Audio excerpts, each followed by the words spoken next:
ବନ୍ଧୁଗଣ, ମୟୂର ଆଉ ମୟୂରୀଙ୍କ ତିନୋଟି ବଡ଼ ଶିକ୍ଷା। ଜଙ୍ଗଲର ମଧ୍ୟଭାଗରେ ଏକ ଶାନ୍ତ ଆଶ୍ରମ ଥିଲା। ତା ପାଖରେ ଏକ ପୁରୁଣା ବରଗଛ ଥିଲା। ତାର ଛାଇ ତଳେ ମୟୂର ଆଉ ମୟୂରୀ ଦୁହେଁ ରହୁଥିଲେ। ସେମାନେ କେବଳ ପକ୍ଷୀ ନଥିଲେ, ବରଂ ଜୀବନକୁ ବୁଝିବା ପାଇଁ ଭଲ ସାଥୀ ଥିଲେ। ମୟୂର ଅଭିଜ୍ଞତାର କଥା କହୁଥିଲେ ଆଉ ମୟୂରୀ କରୁଣାର ସହିତ ଶୁଣୁଥିଲେ। ଦିନେ ମୟୂରୀ କହିଲା, ଆମର ସବୁ କିଛି ରହିବା ସତ୍ତ୍ୱେ ମୋର ମନ ଅସ୍ଥିର ରହିଥାଏ। କେତେବେଳେ ମୁଁ ଅନ୍ୟକୁ ଦେଖି ଦୁଃଖିତ ଅନୁଭବ କରେ, ଆଉ କେତେବେଳେ ଭବିଷ୍ୟତ ମୋତେ ଭୟଭୀତ କରେ। ଏହି ସମସ୍ୟା ମୋତେ କ୍ଳାନ୍ତ କରିଦିଏ। ମୟୂର ହସିଲେ ଆଉ କହିଲେ, ମୟୂରୀ, ଅସୁବିଧା ବାହାରୁ ଆସେ ନାହିଁ, ଏହା ଆମ ହୃଦୟରୁ ଉତ୍ପନ୍ନ ହୋଇଥାଏ। ଆସ, ଆଜି ମୁଁ ତୁମକୁ ତିନୋଟି ମହାନ ଶିକ୍ଷା ବିଷୟରେ କହିବି। ଧ୍ୟାନ ଦେଇ ଶୁଣ। ବନ୍ଧୁଗଣ, ଏହି ମୟୂରର ତିନୋଟି ଶିକ୍ଷା ଆମ ଜୀବନ ବଦଳାଇ ଦେବ। ତେଣୁ ଭିଡ଼ିଓକୁ ଶେଷ ପର୍ଯ୍ୟନ୍ତ ଦେଖନ୍ତୁ। ଯଦି ଭିଡ଼ିଓକୁ ଏପର୍ଯ୍ୟନ୍ତ ଲାଇକ୍ କରିନାହାନ୍ତି ତାହେଲେ ଲାଇକ୍ କରନ୍ତୁ। ପ୍ରଥମ ଶିକ୍ଷା, ନିଜକୁ ଅନ୍ୟମାନଙ୍କ ସହିତ ତୁଳନା କରିବା ହେଉଛି ଦୁଃଖର କାରଣ। ଏକ ଶାନ୍ତ ହ୍ରଦ କୂଳରେ ଅନେକ ପକ୍ଷୀ ରହୁଥିଲେ। ସେହି ହ୍ରଦରେ ଏକ ସୁନ୍ଦର ହଂସ ରହୁଥିଲା, ଧଳା ଡେଣା ବିଶିଷ୍ଟ, ଶାନ୍ତ ଆଉ ସମସ୍ତଙ୍କ ପ୍ରିୟ। ନିକଟରେ ଏକ କୋଇଲି ରହୁଥିଲା। ତାର ସ୍ୱର ମଧୁର ଥିଲା, କିନ୍ତୁ ତାର ରଙ୍ଗ କଳା ଥିଲା। ସେଥିପାଇଁ ସେ ନିଜକୁ ପରିହାସ କରୁଥିଲା। ଦିନେ କୋଇଲିଟି ହ୍ରଦ କୂଳରେ ଏକ ବରଗଛରେ ବସିଥାଏ। ତାର ପରଗୁଡ଼ିକୁ ଦେଖି ନିଜକୁ ପରିହାସ କରୁଥାଏ। ଦୂରରେ ଏକ ହଂସକୁ ପହଁରୁଥିବାର ଦେଖି ତାର ହୃଦୟ ଦୁଃଖିତ ହୋଇଗଲା। ସେ ମନେ ମନେ ଭାବିଲେ, ମୁଁ ଇଚ୍ଛା କରୁଛି ମୋର ପର ହଂସ ପରି ଉଜ୍ଜଳ ଆଉ ଲୋକପ୍ରିୟ ହୁଅନ୍ତା କି ଲୋକମାନେ ମଧ୍ୟ ମୋତେ ଦେଖିବାକୁ ଅଟକି ଯାଆନ୍ତେ। ହ୍ରଦ କୂଳରେ ଥିବା ଏକ ପୁରୁଣା ବଟଗଛରେ ରହୁଥିବା ଏକ ବୁଢ଼ା ପେଚା ଏହି ଦୃଶ୍ୟ ସବୁ ଦେଖୁଥିଲା। ପେଚା କୋଇଲିର ପାଖକୁ ଆସିଲା ଆଉ ପଚାରିଲା, ତୁମେ ଏତେ ଦୁଃଖିତ କାହିଁକି? କୋଇଲି କହିଲା, ମୁଁ ନିଜ ଉପରେ ଖୁସି ନୁହେଁ। ହଂସକୁ ଦେଖ, ଏହାର ଚାଲିବା, ଏହାର ଡେଣା, ସବୁକିଛି ଏତେ ସୁନ୍ଦର। ମୋର କିଛି ବିଶେଷ ନାହିଁ। ମୋର ରଙ୍ଗ କଳା ଆଉ ମୋର ଡେଣା ଭଲ ନୁହେଁ। ପେଚାଟି ଶାନ୍ତ ଭାବରେ କହିଲା, ତୁମେ ହଂସକୁ ଦେଖୁଛ, କିନ୍ତୁ ତୁମେ ନିଜକୁ ଦେଖୁନାହଁ। କୋଇଲି ପଚାରିଲା, କିନ୍ତୁ ତୁଳନା କରିବା ସ୍ୱାଭାବିକ। ଯେତେବେଳେ କେହି ଆମଠାରୁ ଭଲ ଦେଖାଯାଏ ଆମେ ଦୁଃଖିତ ଅନୁଭବ କରୁ। ପେଚା କହିଲା, ତୁଳନା ସେ ପର୍ଯ୍ୟନ୍ତ ବିଷ ଯେପର୍ଯ୍ୟନ୍ତ ତୁମେ ନିଜର ଗୁଣଗୁଡ଼ିକୁ ଚିହ୍ନି ପାରିନାହଁ। ଯିଏ କେବଳ ବାହାରକୁ ଦେଖେ ସେ ଭିତରେ ହଜିଯାଏ। ହଠାତ୍ ପାଣିପାଗ ବଦଳିଗଲା। ପ୍ରବଳ ପବନ ବହିଲା, ମେଘ ଜମା ହୋଇଗଲା ଆଉ ଝଡ଼ ଆରମ୍ଭ ହେଲା। ହ୍ରଦ ଅଶାନ୍ତ ହୋଇଗଲା। ଖୋଲା ପାଣିରେ ପହଁରୁଥିବା ହଂସଟି ଭୟଭୀତ ହୋଇଗଲା। ପ୍ରବଳ ତରଙ୍ଗ ଯୋଗୁଁ ଏହାର ସନ୍ତୁଳନ ବିଗିଡ଼ିବାକୁ ଲାଗିଲା। କୋଇଲିଟି କିଛି ଚିନ୍ତା ନ କରି ପାଖରେ ଥିବା ଘନ ଜଙ୍ଗଲ ଭିତରକୁ ପଳାଇଗଲା। କୋଇଲିର ସରଳ ଦୃଢ଼ ଡେଣା ସାହାଯ୍ୟରେ ସେ ନିରାପଦ ସ୍ଥାନକୁ ଉଡ଼ିଗଲେ ଆଉ ସେ ଏକ ଗଛରେ ବସି ତଳେ ସବୁ ଦୃଶ୍ୟ ଦେଖୁଥିଲେ। କିଛି ସମୟ ପରେ ଝଡ଼ କମିଗଲା। ହଂସଟି କୌଣସି ପ୍ରକାରେ କୂଳରେ ପହଞ୍ଚିବାରେ ସଫଳ ହେଲା, କିନ୍ତୁ କ୍ଳାନ୍ତ ଆଉ ଭୟଭୀତ ଥିଲା। ପେଚା କୋଇଲିକୁ କହିଲା, ଦେଖ, ଆଜି ତୁମର ସାଧାରଣ ଡେଣା ତୁମର ଶକ୍ତି ପାଲଟିଛି। ପ୍ରତ୍ୟେକଙ୍କ ନିଜସ୍ୱ ସମୟ, ନିଜସ୍ୱ ପ୍ରତିଭା ଆଉ ନିଜସ୍ୱ ଭୂମିକା ଅଛି। ତେଣୁ ନିଜକୁ କେବେ କମ୍ ଭାବ ନାହିଁ। କୋଇଲି ଚୁପ୍ ହୋଇଗଲା। କୋଇଲିର ମନ ପରିବର୍ତ୍ତନ ହେବାକୁ ଲାଗିଲା। ସେ ହଂସର ସୌନ୍ଦର୍ଯ୍ୟକୁ ଦେଖି ଈର୍ଷା କରୁଥିଲେ ଆଉ ନିଜର ସାଧାରଣ ଡେଣାକୁ ଦେଖି ନିଜକୁ ହୀନ ଅନୁଭବ କରୁଥିଲେ। ସେ ବହୁତ ଦୁଃଖିତ ହୋଇଗଲେ। ସେ ମନେ ପକାଇଲା ଯେ ଯେତେବେଳେ ସେ ଗୀତ ଗାଉଥିଲେ ସମଗ୍ର ଜଙ୍ଗଲ ନୀରବ ହୋଇ ତାର ଗୀତ ଶୁଣୁଥିଲା। କୋଇଲିର ସ୍ୱର ସକାଳକୁ ସ୍ୱାଗତ କରୁଥିଲା, କିନ୍ତୁ ସେ କେବେ ସେହି ଗୁଣ ଦେଖିନଥିଲେ, କାରଣ ସେ ନିଜକୁ ଅନ୍ୟମାନଙ୍କ ସହିତ ତୁଳନା କରିବାରେ ଏତେ ବ୍ୟସ୍ତ ଥିଲେ ଯେ ନିଜକୁ ଦେଖିବା ପାଇଁ ସମୟ ହିଁ ନଥିଲା। ସେହିଦିନ କୋଇଲି ପ୍ରଥମ ଥର ପାଇଁ ନିଜକୁ ଗ୍ରହଣ କଲେ। ସେ ନିଜକୁ କହିଲେ, ଭଗବାନ ମୋତେ କମ୍ କରିନାହାନ୍ତି, କେବଳ ମୋ ଠାରୁ ଅନ୍ୟମାନଙ୍କୁ ଭିନ୍ନ କରିଛନ୍ତି। ପରଦିନ ସକାଳେ ଯେତେବେଳେ କୋଇଲି ତାର ମଧୁର ସ୍ୱରରେ ଗୀତ ଗାଇଲେ, ହ୍ରଦ, ଗଛଲତା ଆଉ ଆକାଶ ସ୍ଥିର ହୋଇଗଲା। ହଂସମାନେ ମଧ୍ୟ କୂଳରେ ବସି ହସୁଥିଲେ। ଏବେ କୋଇଲିଙ୍କ ଖୁସି କାହା ସହିତ ତୁଳନା ଉପରେ ନିର୍ଭର କରୁନଥିଲା, ବରଂ ତାଙ୍କ ନିଜସ୍ୱ ପରିଚୟ ଉପରେ ନିର୍ଭର କରୁଥିଲା। ନିଜକୁ କାହା ସହିତ ତୁଳନା କର ନାହିଁ, ନିଜକୁ ଚିହ୍ନନ୍ତୁ। ତୁମେ କିଏ, ଏତିକି ଯଥେଷ୍ଟ। ଦ୍ୱିତୀୟ ଶିକ୍ଷା, ସମୟର ପରିବର୍ତ୍ତନକୁ ବୁଝ। ଥରେ ହିମାଳୟର ପାଦଦେଶରେ ବିଜୟନଗର ନାମକ ଏକ ସମୃଦ୍ଧ ରାଜ୍ୟ ଥିଲା। ଏହାର ଶାସକ ଥିଲେ ରାଜା ସୋମନାଥ। ଜନପ୍ରେମୀ, ନ୍ୟାୟପରାୟଣ ଆଉ ଜ୍ଞାନୀ ଥିଲେ। ତାଙ୍କ ଶାସନରେ ବର୍ଷା ସମୟ ଅନୁସାରେ ହେଉଥିଲା, କ୍ଷେତଗୁଡ଼ିକ ସମୃଦ୍ଧ ହେଉଥିଲା ଆଉ ନଗରବାସୀ ବହୁତ ଖୁସିରେ ରହୁଥିଲେ। କିନ୍ତୁ ଗୋଟିଏ ବର୍ଷ ଏପରି ହେଲା ଯେତେବେଳେ ସବୁ କିଛି ବଦଳିବା ଆରମ୍ଭ କଲା।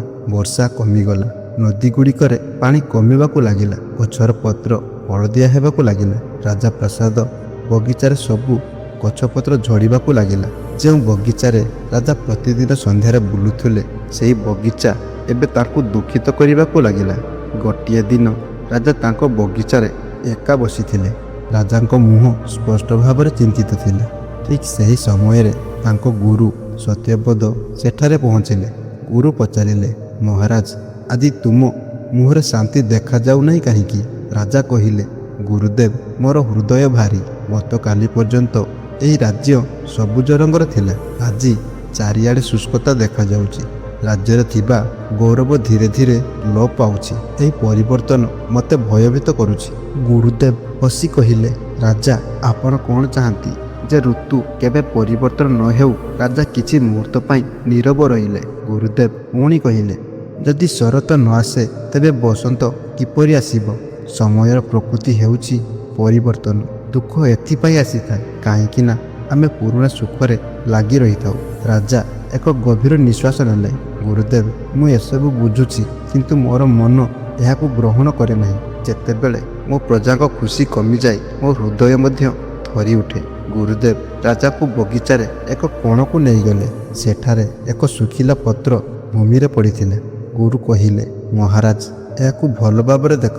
ଏହି ପତ୍ର ପଢ଼ିବା ସମୟରେ କାନ୍ଦି ନଥିଲା କାହିଁକି ନା ଏହି ପତ୍ରଟି ଜାଣେ ଯେ ପଢ଼ିବା ଶେଷ ନୁହେଁ, ବରଂ ଯାତ୍ରାର ଏକ ଅଂଶ।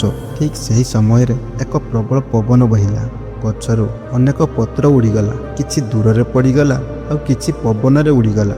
ଗୁରୁଦେବ କହିଲେ, ହେ ମହାରାଜ, ଯିଏ ଯାଏ ସେ ତାର କାମ ସମାପ୍ତ କରିସାରିଛି। ଯିଏ ରହିନଥାଏ ତାକୁ ଅଟକାଇବା ଯନ୍ତ୍ରଣାଦାୟକ ହୋଇଥାଏ। ପରିବର୍ତ୍ତନ ସହିତ ଲଢ଼ିବା ଦୁଃଖର କାରଣ।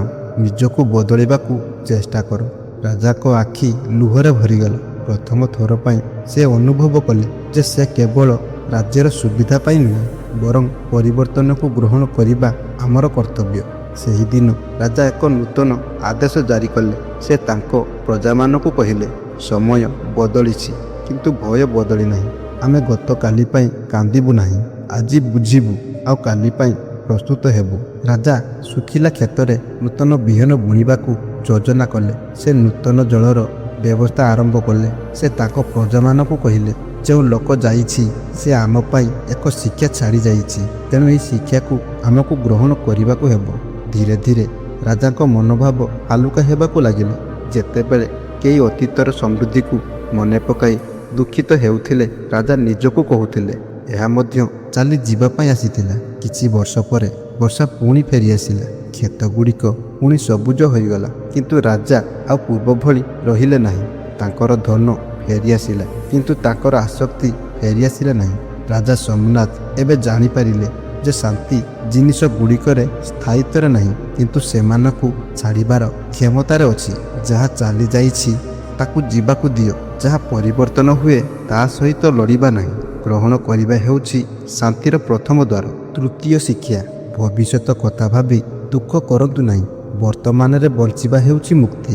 ଏକ ପାହାଡ଼ିଆ ଗ୍ରାମର ବାହାରେ ନଦୀ କୂଳରେ ବାବା ନାମକ ଜଣେ ସନ୍ଥ ରହୁଥିଲେ। ତାଙ୍କର ଜୀବନ ସରଳ ଥିଲା। ଏକ ମାଟି କୁଡ଼ିଆରେ ସେ ରହୁଥିଲେ। ଦୂର ଦୂରାନ୍ତରୁ ଲୋକମାନେ ସେମାନଙ୍କ ସମସ୍ୟା ନେଇ ତାଙ୍କ ପାଖକୁ ଆସୁଥିଲେ। ଗୋଟିଏ ସନ୍ଧ୍ୟାରେ ଜଣେ ଯୁବକ ବାବାକୁ ଦେଖା କରିବାକୁ ଆସିଲେ। ତାଙ୍କ ମୁହଁ କ୍ଳାନ୍ତ ଆଉ ଆଖି ଚିନ୍ତାରେ ପୂର୍ଣ୍ଣ ଥିଲା। ସେ ବସିବା ସମୟରେ କହିଲେ, ବାବା, ମୁଁ ବହୁତ କଷ୍ଟ ପାଉଛି। କାଲି କ'ଣ ହେବ? ଯଦି ସବୁ କିଛି ଠିକ୍ ନ ହୁଏ, ଯଦି ଆମ ନିଜର କେହି ହଜିଯାଆନ୍ତି, ତେବେ କ'ଣ ହେବ? ଏହିସବୁ ଚିନ୍ତା ମୋତେ କ୍ଳାନ୍ତ କରିଦେଉଛି। ବାବା ଶାନ୍ତ ଭାବରେ ଯୁବକଟିକୁ ଚାହିଁ ପଚାରିଲେ, ଏବେ କ'ଣ ହେଉଛି? ଯୁବକଟି କହିଲା, ଏବେ ସବୁକିଛି ଠିକ୍ ଅଛି। ବାବା ହସିଲେ ଆଉ କହିଲେ, ତେବେ ଏଥିରେ ଦୁଃଖ କରିବାର କ'ଣ ଅଛି? ଯୁବକଟି ଚୁପ୍ ହୋଇଗଲା। ତା ପାଖରେ କହିବା ପାଇଁ ଶବ୍ଦ ଥିଲା, କିନ୍ତୁ କୌଣସି ଉତ୍ତର ନଥିଲା। ବାବା ପାଖରେ ପଡ଼ିଥିବା ଭୂମିରୁ ଗୋଟିଏ ଛୋଟ ପଥର ଉଠାଇ କହିଲେ, ଏହାକୁ ହାତରେ ଧର। ଯୁବକ ଜଣକ ପଥରଟିକୁ ଧରି ପକାଇଲେ। ବାବା କହିଲେ, ଏବେ ଏହାକୁ ଦୃଢ଼ ଭାବରେ ଧର। ଯୁବକଟି ସମସ୍ତ ଶକ୍ତି ସହିତ ତାଙ୍କ ମୁଠାକୁ ମୁଠାଇ ଧରିଲା। କିଛି ମୁହୂର୍ତ୍ତ ମଧ୍ୟରେ ତାଙ୍କ ହାତ ଥରିବାକୁ ଲାଗିଲା ଆଉ ଯନ୍ତ୍ରଣା ହେବାକୁ ଲାଗିଲା। କିଛି ସମୟ ପରେ ବାବା କହିଲେ, ଏହା ହେଉଛି ଚିନ୍ତା। ଯାହା ଏବେ ନଥାଏ ତାକୁ ତୁମେ ଦୃଢ଼ ଭାବରେ ଧରି ରଖ, ସେଥିପାଇଁ ତୁମକୁ କଷ୍ଟ ହୋଇଥାଏ। ବାବା କହିଲେ, ଏବେ ପଥରଟିକୁ ଛାଡ଼ିଦିଅ। ଯୁବକ ଜଣକ ପଥରଟିକୁ ଛାଡ଼ିଦେଲେ। ସେ ତାଙ୍କ ହାତ ଖୋଲିବା ମାତ୍ରେ ସେ ହାଲୁକା ଆଉ ଆଶ୍ୱସ୍ତି ଅନୁଭବ କଲେ। ସେ ଏକ ଗଭୀର ନିଶ୍ୱାସ ନେଲେ। ବାବା କହିଥିଲେ, ଯଦି ତୁମେ ଏପରି କିଛି ଧରି ରଖ ଯାହା ଆସିନାହିଁ, ତେବେ ଏହା ଯନ୍ତ୍ରଣା ଦେବ। ଯଦି ତୁମେ ଯାହା ଚାଲିଯାଇଛି ତାକୁ ଧରି ରଖିବ, ତେବେ ଏହା କଷ୍ଟ ଦେବ। କେବଳ ବର୍ତ୍ତମାନରେ ବଞ୍ଚିବା ଶିଖ। ଏହା ହିଁ ଜୀବନ। ଏହା ଆମକୁ ସୁଖ ଦେଇଥାଏ। ନଦୀର ପାଣି ବହି ଯାଉଥିଲା। ବାବା କହିଲେ, ଦେଖ, ଏହି ନଦୀ ଭବିଷ୍ୟତ ବିଷୟରେ କେବେ ଚିନ୍ତା କରେ ନାହିଁ। ଆସୁଥିବା ପାଣିକୁ ସେ କେବେ ଧରି ରଖେ ନାହିଁ କିମ୍ବା ବହି ଯାଉଥିବା ପାଣିକୁ ମଧ୍ୟ ଧରି ରଖେ ନାହିଁ। ସେଥିପାଇଁ ତାର କୌଣସି ଚିନ୍ତା ନଥାଏ। ସେ କେବଳ ପ୍ରବାହିତ ହେଉଛି, ତାର କାର୍ଯ୍ୟରେ ଲାଗି ରହିଛି। ଯୁବକଟି ବୁଝିପାରିଲା। ପ୍ରଥମ ଥର ପାଇଁ ସେ ଅନୁଭବ କଲେ ଯେ ତାଙ୍କର ଦୁଃଖ ଗତକାଲିରୁ ନୁହେଁ, ବରଂ ତାଙ୍କ କଳ୍ପନାରୁ ଉତ୍ପନ୍ନ ହୋଇଛି। ସେହି ଦିନଠାରୁ ଯୁବକ ଜଣକ ବାବାଙ୍କ ପାଖରେ ରହି ଅଭ୍ୟାସ କରିବା ଆରମ୍ଭ କଲେ। ଚାଲିବା ସମୟରେ କେବଳ ଚାଲ, ଶୁଣିବା ସମୟରେ କେବଳ ଶୁଣ, ନିଶ୍ୱାସ ନେବା ସମୟରେ କେବଳ ନିଶ୍ୱାସ ନିଅ। ଚିନ୍ତା ଧୀରେ ଧୀରେ ଆସେ, କିନ୍ତୁ ସ୍ଥାୟୀ ହୁଏ ନାହିଁ। ଦିନେ ଯୁବକଟି କହିଲା, ବାବା, ଏବେ ମୋର ହୃଦୟ ପୂର୍ବ ପରି ଭାରି ଲାଗୁନାହିଁ। ବାବା ହସିଲେ, କାରଣ ଏବେ ତୁମେ ଜୀବନକୁ ଧରି ରଖିନାହ, ବରଂ ତା ସହିତ ଆଗକୁ ବଢ଼ୁଛ। କେବେ ବି ଭବିଷ୍ୟତ କଥା ଭାବି ଦୁଃଖ କରନ୍ତୁ ନାହିଁ। ବର୍ତ୍ତମାନରେ ବଞ୍ଚିବା ଶିଖ। ଆପଣଙ୍କ ଜୀବନ ସହଜ ଆଉ ସରଳ ହେବ। ଆଶା କରୁଛି ମୟୂରର ଏହି 3ଟି ଶିକ୍ଷା ଆପଣଙ୍କ ଜୀବନ ସହଜ ଆଉ ସରଳ କରିଦେବ। ତେଣୁ ଏହି ଶିକ୍ଷା ଆପଣଙ୍କ ଜୀବନରେ କାର୍ଯ୍ୟକାରୀ କରନ୍ତୁ ଆଉ ସଫଳ ହୁଅନ୍ତୁ। ଯଦି ଭିଡ଼ିଓଟି ଆପଣମାନଙ୍କୁ ଭଲ ଲାଗିଥାଏ ତାହେଲେ କମେଣ୍ଟ ମାଧ୍ୟମରେ ନିଶ୍ଚୟ ଜଣାନ୍ତୁ ଆଉ ଭିଡ଼ିଓକୁ ଲାଇକ୍ କରନ୍ତୁ। ଭିଡ଼ିଓଟି ଶେଷ ପର୍ଯ୍ୟନ୍ତ ଦେଖିଥିବାରୁ ଆପଣଙ୍କୁ ଧନ୍ୟବାଦ। ଜୟ ଶ୍ରୀକୃଷ୍ଣ।